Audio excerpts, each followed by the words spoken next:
Dengan ibu usia 49 tahun menikah. Salam Pak Pendeta, saya mempunyai anak 3 orang yang sudah pada pemuda. Saya punya masalah keluarga, suami saya selingkuh yang sudah berulang-ulang kali mulai dari anak-anak masih kecil sampai sekarang. Umur pernikahan kami sudah berjalan kurang lebih 26 tahun. Suami saat ini sudah berumur 53 tahun. Saat ini suami bekerja di perusahaan yang jarak tempuh dari tempat tinggal kami sekitar 8 jam. Sudah setahun suami kerja di perusahaan. Terus terang Pak Pendeta, suami tidak mau untuk saja kontrak tempat tinggal biar bisa sama-sama. Alasan biaya.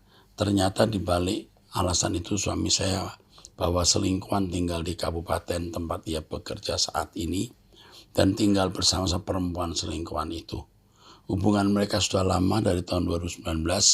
Sudah beberapa kali saya nasihati dan tanya tentang hubungannya itu, tapi seperti biasanya dia sering menyangkal.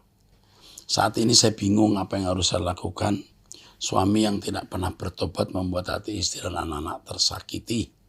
Terus terang Pak, saya pernah bernasar 2007, waktu itu anak-anak masih kecil.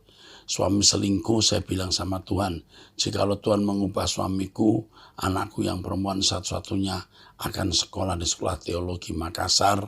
Dan sekarang anak saya sudah semester 4 Pak Pendeta, tapi suami tidak pernah sadar juga, malah semakin menjadi-jadi.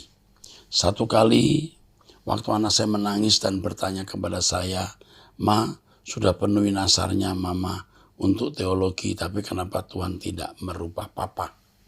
Saya bingung harus jawab apa.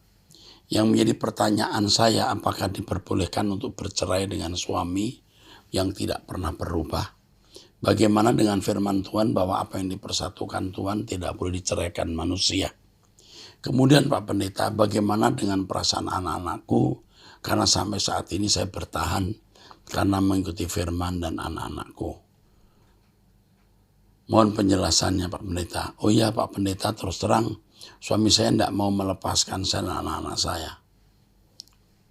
Pak Pendeta, masih banyak yang ingin saya ceritakan sama Bapak, tapi nanti episode berikutnya boleh ya? Boleh. Oke, begini Bu.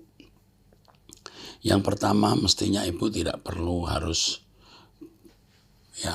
tawar-menawar dengan Tuhan. Kalau suamiku bertobat, aku serahkan anakku untuk sekolah teologi. Jangan demi suami anak sekolah teologi. Ini nggak benar. Ini salah.